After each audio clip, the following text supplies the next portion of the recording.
বিশ্বনবী সাল্লাল্লাহু আলাইহি ওয়াসাল্লাম দুইটি গুরুত্বপূর্ণ কারণে মানুষের পতন হয় বলেছিলেন। প্রিয় দর্শক, আজকের এই ভিডিও জুড়ে আমরা সেই দুইটি বিষয় নিয়ে আলোচনা করব যে দুটো বিষয় কোনো মুসলমানের মধ্যে থাকলে তার পতন হবে। সুতরাং ভিডিওটি শেষ পর্যন্ত দেখুন। সবর, সহনশীলতা, পরিশ্রম, কষ্ট, বীরত্বপূর্ণ জীবন যাপন, এসবই তো মুমিনের জীবনের অন্যতম বৈশিষ্ট্য। সুখ, দুঃখ, আনন্দ, মুসিবত সবসময় মুমিন এ জাতীয় জীবনযাপনে অভ্যস্ত হবে।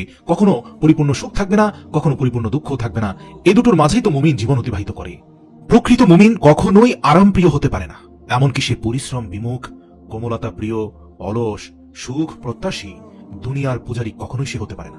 এই কারণে রাসূল সাল্লাল্লাহু আলাইহি সাল্লাম তার প্রিয় সাহাবী মুআয বিন জাবাল রাদিয়াল্লাহু তাআলা আনহুকে যখন ইয়ামেনের গভর্নর করে পাঠাচ্ছেন, ওই সময় তিনি তাকে কিছু নসিহত করেছিলেন। বলেছিলেন, হে মুআয, আরাম প্রিয়তা থেকে বিরত থাকবে, কেননা প্রকৃত মুমিনরা আরাম প্রিয় হতে পারে না।